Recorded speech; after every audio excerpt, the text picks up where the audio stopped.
मथां छा लिखी छा लिखां छा लिखी छा लिखां ओ सिंध मुंहिंजी अमां दुनिया जा सिंधियो हिक मुठ थी सिंध बचायो सिंध मुंहिंजी अमां सूंह तुंहिंजी मथां छा लिखां सिंध जो क़ौमी आवाज़ radio voice of Sindh London.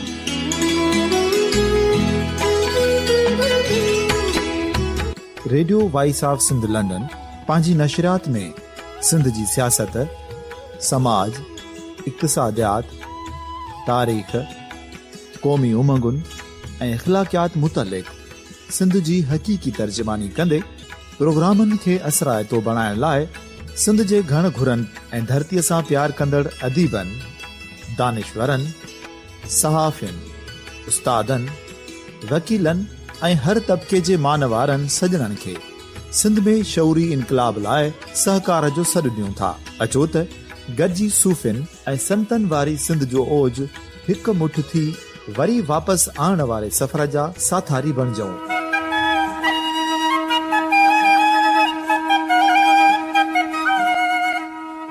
हिकु नए सुबुह जी शुरूआत जो पड़ाॾो घर घर, ॻोठ ॻोठ ऐं शहर शहर ताईं पहुचायो। शाल सिंध आबाद ऐं ख़ुशहाल थिए, सिंधी माण्हू सुखियो ऐं सताबो थिए।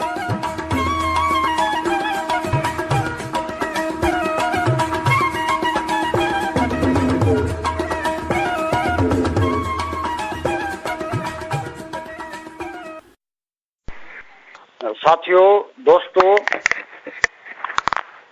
तव्हां सां radio voice of Sindh London तां ऐं मुखातिब आहियां नवाज़ खान ज़ौर।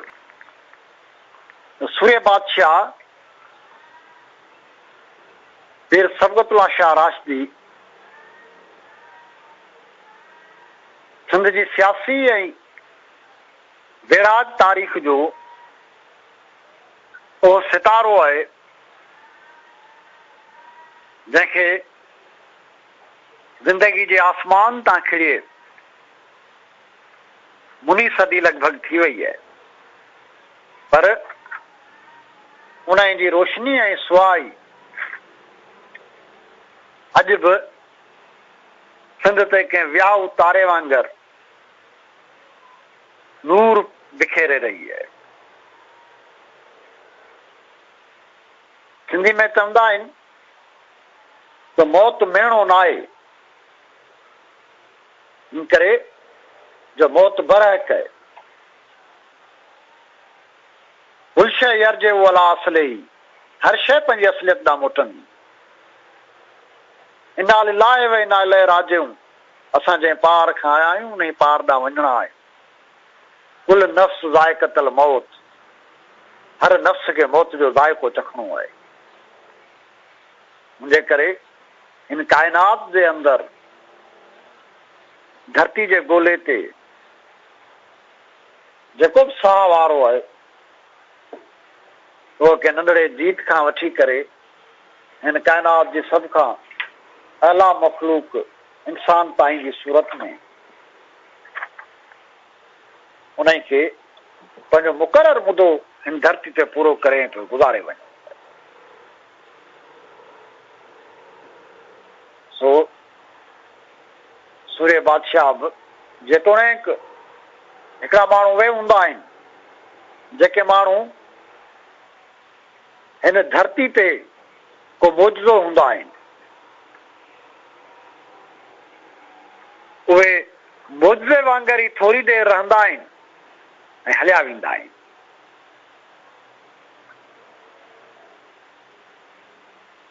जीअं मौजूदे जी उमिरि वॾी कान हूंदी आहे, ईअं सरकशनि जी उमिरि बि वॾी कान हूंदी आहे।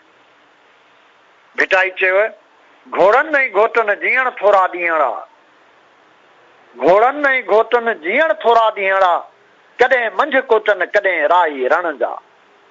रण माना जंग। आमतौर ते पाण पढ़ंदा आहियूं ऋण। ऋण माना वीरान ऐं सुनसान इलाइक़ो, ऋणी ऋण हुजे, का आबादी न हुजे, वारी वारी हुजे। पर हिते ऋण न आहे। घोट ऋण ॾांहुं मोह कोन कंदा आहिनि, उन्हनि जा मोह जेके आहिनि से त महलनि महलातनि ऐं पंहिंजनि माण्हुनि ॾांहुं हूंदा आहिनि, रंग रतोलनि ॾांहुं हूंदा आहिनि, ज़िंदगी जी लाल कुंवार ॾांहुं हूंदा आहिनि। उहे ऋण मोह छो कंदा? उहे त तमीर जा, अदावत जा ऐं तखलीक जा सरचश्मा हूंदा आहिनि। उनजे करे कॾहिं मंझ कोटनि कॾहिं राही रण जा जेके घोट पुट हूंदा आहिनि उहे ई जंगियूं जो थींदा आहिनि। उहे ई को मारण मारींदा आहिनि, को मैदान बचाईंदा आहिनि। उहे ई तारीख़ खे, समाज खे, सियासी सिरिश्तनि खे ऐं ज़िंदगी खे अॻिते वठी वेंदा आहिनि, नयूं मानाऊं ॾींदा आहिनि, नवां वेस वरनर थींदा आहिनि, नवां रंग ढंग ॾींदा आहिनि, नवां अंदाज़ अता कंदा आहिनि। ऐं सूर्य बादशाह अहिड़नि घोटनि मां सिंध जो घोट पुटो जेको पंहिंजी जवानी में वतन जी आज़ादी जे इश्क में सूली चढ़ी वियो ऐं जंहिं ज़माने में सूर्य बादशाह सिंध जी आज़ादी लाइ जदोजहद पे कई, उन ज़माने में अंग्रेज़ शहनशाह लाइ मशहूरु हूंदो हो त उन तां सिज कोन लहंदो आहे। उहा दुनिया जे अंदरि एॾी वॾी ऐं एॾी पखिड़ियल हुई। अंग्रेज़नि जूं बेठकियूं अफ्रीका खां वठी एशिया ताईं दुनिया जे मुख़्तलिफ़ ख़ितनि में पखिड़ियल हुयूं ऐं बरे सगीर सॼो जेको आहे सो अंग्रेज़नि जी बेठकियत बणियल हो, कॉलोनी बणियल हो ऐं बदकिस्मती सां सिंध बि उन ई अंग्रेज़नि जी कॉलोनी जो हिसो बणियल। उहा बि अंग्रेज़नि जी अताहत हेठि, ग़ुलामी हेठि आयल। ऐं उन हिंदुस्तान जे अंदरि जेका सियासी सूरत हाल हुई उहा कुझु इन क़िस्म जी बि हुई। हिकिड़े पासे कांग्रेस हुई। हैरत अंगेज़ ॻाल्हि इहा आहे त कांग्रेस अंग्रेज़नि ठहिराई। 1886 में मिस्टर ह्यूम कांग्रेस जो पायो विधो, बुनियाद विधो। इन हिसाब सां कांग्रेस जो बुनियाद विधो त हिंदुस्तानियुनि जी आवाज़ खे को पुरमन प्लेटफॉर्म अता कजे, को पुरमन थलो अता कजे, पुरमन पधर अता कजे, जंहिं तां उहो जेको आहे सो पंहिंजो सियासी आवाज़ उथारींदा रहनि ऐं हुननि खे आहिस्ते आहिस्ते सियासी हवाले सां बलूगत न वठी वञिजे ऐं उन्हनि खे सियासी तौर ते कुझु मराहतूं ॾिजनि। ऐं पोइ तिलक ऐं गोखले जी कांग्रेस हुई, जेतोणीकि उहे वॾा मोहबतन हुआ, हिंदुस्तानी आवाम सां कमिटेड माण्हू हुआ, पर उनजो सियासी अंदाज़ जेको उहो निशिस्तनि बर्खास्तनि वारो ई हो। निशिस्तनि बर्खास्तनि आमदन निशिस्तनि बर्खास्तनि, आयासीं वेठासीं ऐं हलिया वियासीं। अगरि उहो मुतालबा कंदा हुआ, करारदादूं ऐं ठहरा पास कंदा हुआ, जदोजहद ॾांहुं, जाखोड़ ॾांहुं, सियासी एहतजाज ॾांहुं हुननि जो कंहिं क़िस्म जो को बि अंदाज़ न हो, को बि लाड़ो न हो। ऐं कांग्रेस पोइ हिंदुस्तान जे अंदरि जेका तइलीमी ऐं सियासी शौरी सुजागी आयल हुई उनजे नतीजे में पखिड़जंदी पई वई। ऐं पोइ 1919 में जलियानवाला बाग जो वाक़ियो थियो।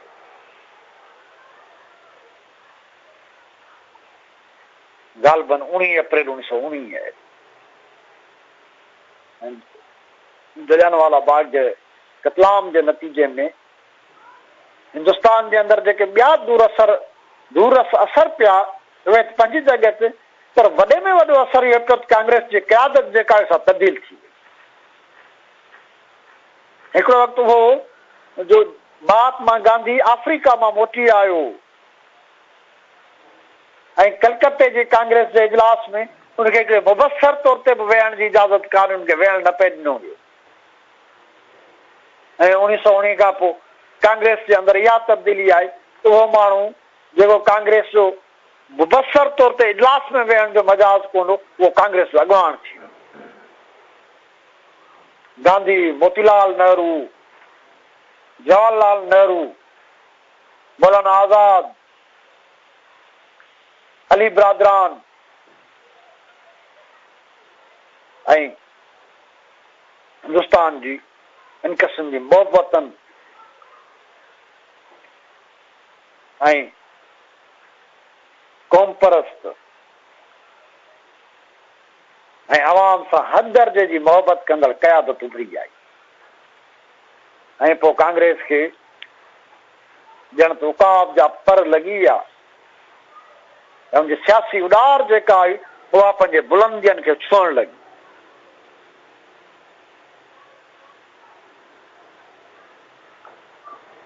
ऐं कांग्रेस जो जेको नुक़्ते निगाह हो उहो इहो त आहे गॾियल हिंदुस्तान जे हक़ में हुई।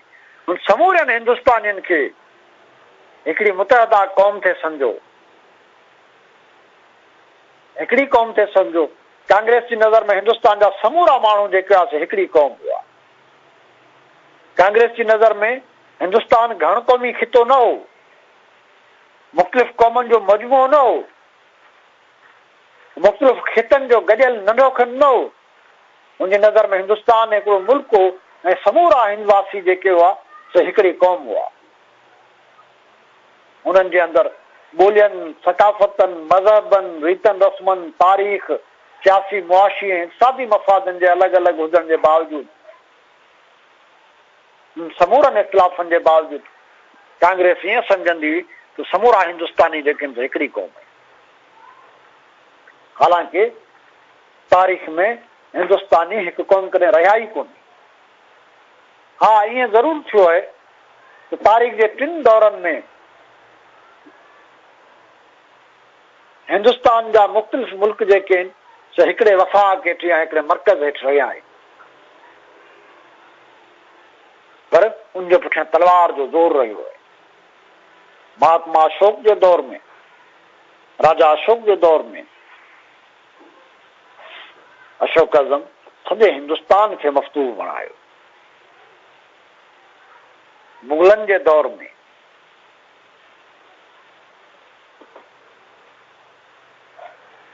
अशोक में वरी बि कुझु लक्षण इंसान दोस्ती हुई, ॿुधो। ऐं महात्मा ऐं राजा अशोक जे करे, महाराजा अशोक जे करे सॼे हिंदुस्तान जे अंदरि ॿुध मत जो फैलाव थियो ऐं ॾखण हिंदुस्तान ते हुन जॾहिं का के हिकिड़ी जंग में ग़ालिबन 1 लख जे अंदरि माण्हू क़तल थी विया हुआ। जंग अशोका खटे वियो, पर उन जंग खां पोइ ॿीहर कॾहिं बि जंग न कई। तारीख़ में ईअं ज़रूर आहे त हिकिड़ा बादशाह, हुकुमरान या राजा जंगियूं हाराइण खां पोइ जंगनि तां हथ खणी वेंदा आहिनि। अशोका दुनिया जो वाहिद बादशाह हो जेको जंग खटण खां पोइ जंग तां हथ खणी वियो। आईंदे का बि जंग न कबी, इन करे जो जंगनि में इंसानी जानियुनि जो ध्यानु तमामु इहा हुनजी शख़्सी वॾाइप हुई, पर हिंदुस्तान जी गॾप में ॿुध मत जे फ़िक्र खां वधीक जेको आहे अशोका जी तलवार जो हथ हो। ऐं मुग़ल बादशाह जेके हुआ उन्हनि सॼे हिंदुस्तान खे तलवार जे ज़ोर ते फतह कयो। उन्हनि में कुझु बादशाह माशाअल्लाह अहिड़ा बि हुआ जिन जे लाइ चई खणी बस कर। औरंगज़ेब जहिड़ो बादशाह जेको मुग़लनि में पैदा थियो, ऐं सम्झां थो त बरे सगीर जो बदतरीन बादशाह जेकॾहिं को हूंदो त औरंगज़ेब ई थी सघे। बदज़ौक़ ऐं बदतरीन बादशाह औरंगज़ेब। ऐं औरंगज़ेब जे प्रकारनि जे करे मुग़ल सुल्तनत जेका हुई सा, मुग़ल शहनशाहियत या मुग़ल साम्राज्य जेका हुई सा ज़वाल जो शिकार थियण लॻी। ऐं टियों भेरो हिंदुस्तान अंग्रेज़नि जे दौर में गॾु रहियो आहे। न त हिंदुस्तान कॾहिं बि तारीख़ में हिकिड़ो मुल्क न रहियो आहे। नंढे खंड जे अंदरि केतिरा ई मुल्क रहिया आहिनि ऐं नंढो खंड मुख़्तलिफ़ मुल्कनि जो मजमूओ रहियो आहे ऐं उन में सिंध त माशाअल्लाह हिकिड़ो वॾो मुल्क रही आहे ऐं खितो जेको आहे सो हिंद सिंध जे नाले सां सुञातो वेंदो आहे।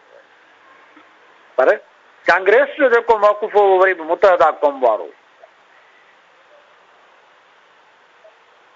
गॾियल हिंदुस्तान ऐं हिकिड़ी गॾियल क़ौम वारो मौक़ुफ़ हो। सियासी ऐं तारीख़ी नुक़्ते निगाह खां मौक़ुफ़ ग़लति हो, पर अंग्रेज़ दुश्मनी जे करे हिंदुस्तानी मोहबतनि माण्हुनि खे इहो मौक़ुफ़ जेको हिकु हद ताईं क़ाबिले क़बूल, बल्कि वॾी हद ताईं क़ाबिले क़बूल। ऐं ॿिए पासे मुस्लिम लीग हुई। मुस्लिम लीग ॿी क़ौमी नज़रिए जे आधार ते पंहिंजा सियासी पर्प खेड़िया ऐं मुस्लिम लीग जे नज़र में मुस्लिम क़ौम, हिंदुस्तान जी मुस्लिम क़ौम जेका आहे सा अलॻि थलॻि क़ौम। हिंदुस्तान ॿिनि क़ौमनि जो मुल्क हो, हिंदू ऐं मुसलमान। कांग्रेस जो सियासी नुक़्ते निगाह ग़लति हो ऐं मुस्लिम लीग जो सियासी नुक़्ते निगाह ग़लति तरीन ऐं बदतरीन मौक़ुफ़ हो। ॿई ग़लति हुआ, हिकिड़ी घटि ग़लति हुई, ॿी बिना ग़लति। हिकिड़ी पुठीरी बीठल हुई, ॿी जेका आहे दुरवा मथे भर बीठल। जीअं मार्क्स चयो त हेगल जी जुलियात जेका आहे मथे भर बीठल हुई, मूं हुनखे पंहिंजनि पेरनि ते बीहारियो। सो मुस्लिम लीग जो ॿी क़ौमी नज़रियो जेको सो मथे भर बीठल हो ऐं जो अलमी हुयो त कॾहिं पंहिंजनि पेरनि ते बीह न थी सघे। इन जे करे हुनखे पेर हुआ ई कोन, आहिनि ई कोन।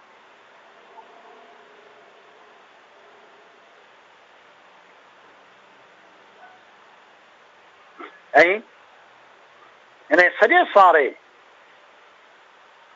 सियासी मुग़ालतनि, फिक्री गुमराहनि, ग़लति मौक़ुफ़नि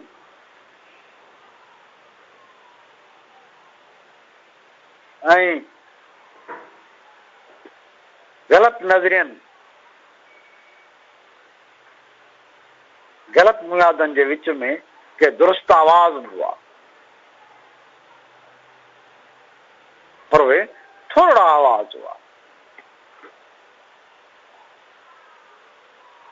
ऐं सम्झां थो जेकर हुनमें फिक्री तौर ते वॾे में वॾो आवाज़ ऐं दुरुस्त आवाज़ हो तो मौलाना उबैदुल्लाह सिंधी जो आवाज़, जंहिं चयो ते हिंदुस्तान घण क़ौमी ऐं घण मुल्की खितो आहे।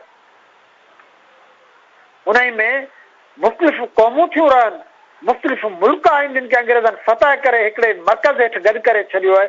पर जीअं अंग्रेज़नि उन मुल्कनि खे धार धार बुनियादनि ते, धार धार वक़्तनि ते, धार धार अंदाज़ सां फतह कयो, हीअं उन्हनि खे उन्हनि शिकिलियुनि में आज़ादी ॾियणु घुरिजे। ऐं हू सिंध जी आज़ादी जो सभिनी खां वधीक हामी हो। जीअं मौलाना उबैदुल्लाह सिंधी जी फिक्री पियो लॻी कंदे शहीद अलाबैग सुमरो जेको उहो क़ौम परस्ती जे दुरुस्त दग ते बीठल हो, जंहिं सिंध खे हिकिड़े अलॻि थलॻि मुल्क जी हैसियत में पियो ॾिठो, जंहिं न मुस्लिम क़ौम खे थे मञियो, न हिंदू क़ौम खे थे मञियो, नई वरी जेको आहे सभु कांग्रेस वारी गॾियल क़ौम वारे मुतहदा क़ौम वारे नुक़्ते नज़र खे थे। जेतोणीकि कांग्रेस खे वेझो जो कांग्रेस जी अंग्रेज़ दुश्मनी ऐं जो क़ौम परस्ती ऐं नंढे खंड जे माण्हुनि सां कमिटमेंट ऐं अवाम दोस्ती जेका हुई उन रोशन ख़्याल माण्हुनि खे छिकियो थिए, वतन दोस्त माण्हुनि खे छिकियो थिए, उन कशिश थे रखी।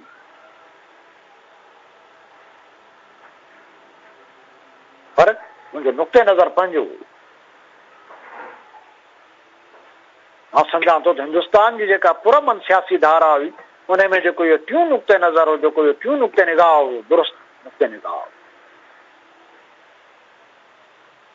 उहा अलॻि ॻाल्हि आहे त उन दुरुस्त नुक़्ते निगाह खे उहा मोट न थिए मिली या वॾो असराए तो न थी सघियो। इन जे करे जो सिंध हिंदुस्तान जे हिकिड़ी अहिड़ी कुंड ते हुई जितां हू मर्कज़ी सियासी धारा ते वॾे अंदाज़ में असरअंदाज़ कोन पई थी सघे ऐं मुस्लिम लीग ऐं कांग्रेस उन जे लाइ विथी न पई छॾी ऐं कांग्रेस जी क़यादत किन मामलनि में इन हद ताईं इंतहा पसंद हुई या इन हद ताईं जेको सो मौक़े परस्ती जो शिकार बि हुई जो जॾहिं गांधी जिनाह सां ॻाल्हियूं करणु पियो त हिकिड़े साफ़ ई पुछो त तव्हां हिमायत कॉम्प्रस्ट मुस्लमाननि जी था करियो ऐं ॻाल्हियूं गांधी जिनाह सां करण था वञो। कॉम्प्रस्ट मुस्लमान माना उहे मुस्लमान सियासी गुरू ऐं पार्टियूं जेके नेशनलिस्ट हुयूं जेके कांग्रेस खे वेझियूं हुयूं। मिसाल तौर देवबंद वारो समूरो हल्को जमात एहरार अल मुस्लिमीन उबैदुल्लाह सिंधी या इन क़िस्म जा ॿिया जेके नंढा वॾा मुस्लमान जा मुस्लिम लीग जा मुखालिफ़ गुरू जेके हुआ उहे कॉम्प्रस्ट मुस्लिम पार्टियूं मुस्लिम गुरू हुआ। त कंहिं साहब सुवाल कयो गांधी खां तव्हां हिमायत कॉम्प्रस्ट मुस्लमाननि जी था करियो ऐं ॻाल्हियूं जेके आहिनि मुस्लिम लीग सां था करियो या तव्हां ॿिए था करियो ऐं मुस्लिम लीग खे तरजीह था ॾियो। गांधी सपाट लहजे में जवाब ॾिनो तालियां बजाने वाले मुसलमान कॉम्प्रस्टों के साथ हैं लेकिन वोट देने वाले मुसलमान मुस्लिम लीग के साथ हैं, इसलिए बातें उससे की जाएं, मुज़ाकरात उससे किए जाएं। कांग्रेस की क़यादत किथे किथे मुसलहत पसंदी ऐं ॿिटनि रवैयनि जो इन अंदाज़ में शिकार हुई। उनजे करे इन ई सियासी माहौल में मौलाना आज़ाद ऐं अलाबख्श सुमरे जो जेको आहे मौलाना उबैदुल्लाह सिंधी ऐं अलाबख्श सुमरे जो जेको आवाज़ हो ओहिड़ो मुअसर न थी सघियो, सॼे हिंदुस्तान जी सियासत ते असर अंदाज़ न थी सघियो। ऐं मथां वरी बाग जेका आहे अंग्रेज़नि खे ऐं अंग्रेज़ पंहिंजनि मफ़ादनि जे नुक़्ते नज़र सां हिंदुस्तान खे ॾिसी रहिया हुआ ऐं हिंदुस्तान जी नई पुरमन सियासी धारा में हिकिड़ी ॿी धारा उहा विराट धारा हुई, हथियारबंद धारा हुई, हिंदुस्तान जी आज़ादी जे लाइ मिलिटेंट स्ट्रगल करण जी धारा हुई। उन में चंद्रशेखर आज़ाद हो, भगत सिंह हो, उन में बंगाली वेड़ाक आहे जिन ते कल्पना दत्त किताब लिखियो आहे चटकांग जा गोरीला, वो सिंधी में तर्जुमो थियो है। ऐं सिंध में उन धारा में हेमू कालाणी हो, परतू विद्यार्थी हो, अंशी विद्यार्थी हो, पर ये नंढा नंढा ग्रुप आ हथियारबंद वेड़ाकनि जा। ऐं जेकॾहिं का वॾी हथियारबंद कुवत हुई इन ॾिस में तो ॿिनि धुरियुनि ते मुश्तमल हुई। हिकिड़े सुभाष चंद्र बोस ते जंहिं कांग्रेस जी सदारत तां महात्मा गांधी जी मुखालफ़त जे बावजूद कांग्रेस जी सदारत खटे आयो ऐं 6 महीननि खां पोइ हुन कांग्रेस जी सदारत तां इस्तीफ़ा ॾेई छॾी जो हुन ॾे हुनखे कमु करणु न थिए ॾिनो ऐं पोइ हू जलावतन थी वियो, ॿाहिरि हलियो वियो, हू जर्मनी वियो, जापान वियो, हू दुनिया जे अंदरि जेके अंग्रेज़ मुखालिफ़ कुवतूं हुयूं हिंदुस्तान जी आज़ादी जे लाइ उन्हनि खां मदद ऐं हिमायत वठण जे लाइ वाजाईंदो रहियो, कोशिशूं कंदो रहियो। ऐं पोइ हुन आज़ाद हिंद फ़ौज जो बुनियाद विधो। हिकिड़ी जेका आहे सुभाष चंद्र बोस जी कुवत हुई जंहिं आज़ाद हिंद फ़ौज ठाही ऐं उन जी मरफ़तुनि अंग्रेज़ साम्राज्य सां मुआदे अटकाइण जी कोशिशि कई। ऐं ॿिए पासे सिंध में सूर्य बादशाह हो, पीर सैबगतुल्लाह शाह राशदी हो। सूर्य बादशाह पंहिंजनि मुरीदनि खे पंहिंजे ज़ेरे असर माण्हुनि खे हुकुम कयो त अचो गॾु थियो ऐं पंहिंजे वतन जी राह में जुड़ो। हुन नारो ॾिनो वतन या कफ़न, ॿी का बि ॻाल्हि कान थींदी, या वतन माणींदासीं या शहादत माणींदासीं, आज़ादी या मौत। जे जीअरा आहियूं त आज़ादी हासिल कंदासीं, आज़ादी हासिल नथा करे सघूं त आज़ादी जी राह ते सिर ॾेई सराह थींदासीं, मौत माणींदासीं। मौत क़बूल आहे, ग़ुलामी क़बूल न आहे। कफ़न क़बूल आहे, वतन दा हथ नथा खणी सघूं। ऐं सूर्य बादशाह हुर गोरीला वेड़ जे नाले में सिंध जे अंदरि अंग्रेज़नि जे ख़िलाफ़ आज़ादी जी वेड़ मुनज़म कई ऐं उहा तमामु वॾी असराइती वेड़ू ऐं हुन अंग्रेज़नि जा ॾंद खटा करे विधा हुआ। हैरत अंगेज़ वेड़ू ऐं इहो त दरगो में मर्दनि जो हिसो पर उनमें औरतूं बि शामिल हुयूं। औरतूं बि मर्दनि सां कुलो कुलो में मिलाए बंदूक खणी अंग्रेज़नि जे ख़िलाफ़ विड़ियूं ऐं हुननि होरगोरिला वेड़ में तमामु वॾा हैरत अंगेज़ क़िस्म जा कारनामा सर अंजाम। लैम्बर्ट जो टेररिस्ट, उस्मान डिप्लाई जो सांगड़ ऐं इन क़िस्म जा ॿिया किताब जेके आहिनि से होरगोरिला वेड़ जा हैरत अंगेज़ कारनामा जेके आहिनि पढ़ी सघजनि था, ॾिसी सघजनि था। उस्मान डिप्लाई लिखियो आहे सांगड़ में हिकिड़ो हमराह अचे थो, उहो अची करे विड़ाकनि में पंहिंजो नालो थो लिखाए ऐं उहो माण्हू जेको आहे हमराह जेको आहे मंडो हूंदो आहे, हिकु टंग खां मज़दूर हूंदो आहे। को हुनखे मज़ाक में चवंदो त मंझा तूं बि जंग विढ़ंदे, चवंदो हा, चवंदो तूं त भॼी कोन सघंदे। मंडो चिताए हमराह जे घोरे हमराह जे अखियुनि में ॾिसंदो आहे ऐं वराणींदो आहे भॼण त आयो ई न आहियां, हिते भॼण जी त ॻाल्हि ई कान्हे, हिते या त सिर ॾियण जी ॻाल्हि आहे या सिर वठण जी ॻाल्हि आहे, उनजे करे आउं विढ़ण आयो आहियां, भॼण थोरी आयो आहियां।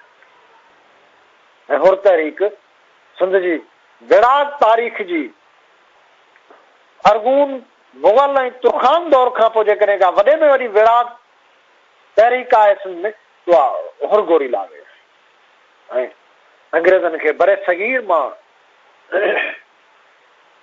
ॿाहिरि कढण में जेकॾहिं कंहिं अंसर जो अहम किरदारु आहे या जिन अंसरनि जो अहम किरदारु आहे उन्हनि मां हिकिड़ो तमामु अहम किरदारु जेको आहे होरगोरिला वेड़ जो आहे। सुभाष चंद्र बोस जी आज़ाद हिंद फ़ौज जेका आहे उहा त दिल्ली फतह कान करे सघी, पर सूर्य बादशाह जी होरगोरिला वेड़ जेका आहे ते अंग्रेज़ जा ॾंद खटा करे छॾिया, उनखे सांगड़ मां ॼण बेदख़ल करे छॾियो ऐं सिंध में उन्हनि खे होरगोरिला वेड़ खे मुंहुं ॾियण जे लाइ मार्शल आर्मी ऐं बरे सगीर जा पहिरीं मार्शल आर्मी अंग्रेज़नि जे ख़िलाफ़ जेकॾहिं का सभ खां वधीक मुनज़म ऐं सभ खां वधीक मुअसर गोरिला वेड़ हुई त हुर जदोजहद हुई हुरनि जी वेड़। न सम्झां थो 1857 वारी बग़ावत आज़ादी खां पोइ वॾी वेड़। बदकिस्मती इहा आहे त सूर्य बादशाह गिरफ़्तार थी वियो। जेकॾहिं सूर्य बादशाह गड़न बंगले में पइजी वञे हा त शायदि तारीख़ जो रुख जेको आहे सभु ॿियो हुजे हा। तारीख़ अहिड़नि केतिरनि ई इम्काननि मां भरी पई आहे त जेकॾहिं हीअं थिए हा त कर छा थिए हा, त इहा सिंध जी बदकिस्मती हुई जो सूर्य बादशाह गड़न बंगले ताईं न पहुची सघियो, मक्खी ॿेले में दाख़िल न थी सघियो। जेकॾहिं सूर्य बादशाह गिरफ़्तारी खां बची वञे हा यकीनन होरगोरिला वेड़ जी जेको नतीजो हो उहो सिंध जी आज़ादी जी शिकिल में हुजे, पाकिस्तान कॾहिं बि न ठहिया। ऐं अंग्रेज़ इन ॻाल्हि खां बाख़बर हुआ। अंग्रेज़ जिन खे बि फांसी जूं सज़ाऊं ॾींदा हुआ उन्हनि आख़िर में माफ़ी जो ऑप्शन ज़रूरु रखंदा हुआ, उन ठा जो ऑप्शन ज़रूरु रखंदा हुआ। ॿियो चयो उन्हनि मीर शेर मोहम्मद तालपुर सां ठा कयो ऐं ॿीहर जंग न करण जे शर्त ते हुनखे जागीर ॾिनी ऐं उहो बेतुखास में फानी कोठी रहियो। पर सूर्य बादशाह ॾांहुं अंग्रेज़नि इन क़िस्म जे कंहिं बि ऑप्शन ते हथ न वधायो। जंहिंखे ख़बर हुई हीउ माण्हू जेको असांजे ठा में न ईंदो, पर जेकॾहिं ठा करे निकिरी वञे त वरी ॿाहिरि मथां जदोजहद वञी करे उहो ॾिनल आहे, उनजे करे उन इन क़िस्म जी का बि जेका असां कंहिं क़िस्म जो इन क़िस्म जो शर्त शुरू न हूंदो न उन्हनि सूर्य बादशाह खे फाई ॾी ऐं फू जवानी में फाई। अलाह आउं सम्झां थो इन ई एहसास खे लफ़्ज़नि जी शिकिल नथी ॾेई सघे। ऐं सूर्य बादशाह फू जवानी में फाई चढ़ी ॼण आज़ादी सां हमेशह लाइ लाऊं लही छॾी ऐं सिंध उन सां मोहबत थी करे, उन ते मरके थी, उन ते फ़ख्र थी करे, ऐं जॾहिं सुरे बादशाह खे सुरी ते चाढ़ण लाइ वठी विया, उन खां अॻु में हैदराबाद सेंट्रल जेल में सूर्य बादशाह जंहिं बारीक में रहियल हो, मूंखे फ़ख्र आहे त असां उन ई वार्ड में रहियासीं जंहिं वार्ड में सूर्य बादशाह हैदराबाद सेंट्रल जेल में रहियो, ऐं उन ई वार्ड में वेही करे मुंहिंजी जेल डायरी लिखी, उन ई वार्ड में वेही करे मूं कैदी तख्त लाहौर जो लिखियो ऐं उन ते गवर्नमेंट पाबंदी ऐं आउं सम्झां थो त कैदी तख्त लाहौर ते पाबंदी जे लाइ जेकॾहिं को सबबु आहे त उहो इहो ई आहे त उन में सूर्य बादशाह जे रत जी गर्मी आहे, उनजी खुशबू आहे, ऐं सूर्य बादशाह खे फांसी खां पोइ जो जसद ख़ाकी जेको आहे सो अंग्रेज़नि गाइब करे छॾियो। अॼु ताईं उनजे आख़िरी मज़ार जी ख़बर कान्हे। किन माण्हुनि जो रायो आहे त उहा सेंट्रल जेल हैदराबाद जे अंदरि ई आहे, किन माण्हुनि जो रायो आहे न उहा मालाबार जे ॿेटनि में आहे। बहरहाल इहो अंग्रेज़ी ॿुधाए सघनि था, आउं सम्झां थो जीअं पोपजान पाल खे गैलोले जे ख़िलाफ़ क्लेसा जी उरा ज़ोराई, उनखे अदालत में ग़लति अंदाज़ सां छिके अचण ते पोप खे माफ़ी वठणी पई। जीअं अंग्रेज़नि खे, हा अंग्रेज़ जलियानवाला बाग ते बि माफ़ी वठी चुकी आहे, ईअं अंग्रेज़नि खे सूर्य बादशाह जी फाही ते बि सिंधी क़ौम खां माफ़ी वठणु खपे, ऐं न रुगो इहो उन्हनि खे उन ते माफ़ी वठणु खपे, पर हिंदुस्तान जे विरहाङे जो जेको ग़लति फ़ैसिलो करे पाकिस्तान ठाहिण जो फ़ैसिलो करे सिंध खे, हालांकि 46 में सिंध जी समूरी क़यादत जेका आहे पाकिस्तान में शामिल थियण जे हक़ में न हुई। जीएम सैयद बि उन में शामिल हो जेका क़यादत पाकिस्तान में शामिल थियण जे हक़ में न हुई। ऐं वायसराय लिखियो आहे त जीएम सैयद ॻाल्हाईंदो रहियो, ऐं ॿोरे कॾहिं ॿुधंदो रहियसि, ॼण त ॻाल्हायो बि उन पाण थिए, ॿुधो बि उन पाण थिए। कैबिनेट मिशन सिंध जी आवाज़ खे जेको नज़र अंदाज़ कयो त अंग्रेज़नि ते सिंधियुनि जा ॿ कर्ज़ रहियल, हिकिड़ो कर्ज़ इहो रहियल आहे त उन्हनि हिंदुस्तान खे आज़ादु कयो, पर सिंध जे मथे में पाकिस्तान हणी छॾियो ऐं सिंध खे आज़ादी न ॾिनी। जे करे अंग्रेज़नि खे सिंध जी आज़ादी जी जदोजहद जी हिमायत करणु खपे ऐं पाकिस्तान मां हुनजी जान छॾाइण जे लाइ सिंध जी आज़ाद मुल्कियत जी बहाली जे लाइ उनमें उनखे हिमायत करणु खपे, मदद करणु खपे। ऐं ॿी जेका शइ, ॿियो जेको कर्ज़ आहे उहो इहो हुन सूर्य बादशाह जो जसद ख़ाकी जेको आहे के नामालूम जॻह ते दफ़नाए छॾियो आहे, उन जी निशानदेही करे उहो जसद ख़ाकी सिंधियुनि जे हवाले कयो वञे। के माण्हू ईअं चई सघनि था त जेकॾहिं सूर्य बादशाह जो जसद ख़ाकी सिंध न बि अचे त बि उन जी फिक्र जी खुशबू जेका आहे सिंध खे अॼु बि वासे पई। हा इन खां को बि इनकार कोन्हे, पर जेकॾहिं 30 सालनि खां या 35 सालनि खां पोइ ची गोरा जे जसद ख़ाकी खे उतां कढी करे क्यूबा आणे सघिजे थो, क्यूबा जे हवाले उनखे करे सघिजे थो, त सूर्य बादशाह जे जसद ख़ाकी खे सिंध जी मिट्टी जे हवाले छो नथो करे सघिजे। मां सम्झां थो इहो अंग्रेज़नि ते कर्ज़ आहे त हुननि खे सूर्य बादशाह जो मढ़ जेको आहे उहा मिट्टी लप जेका आहे उहा सिंध जे हवाले करणु घुरिजे। साथियो, दोस्तो, इजाज़त ॾींदा नवाज़ खान ज़ौहर खे। सिंध सलामत, साथ सलामत। अवां जी समातुनि ताईं radio voice of Sindh London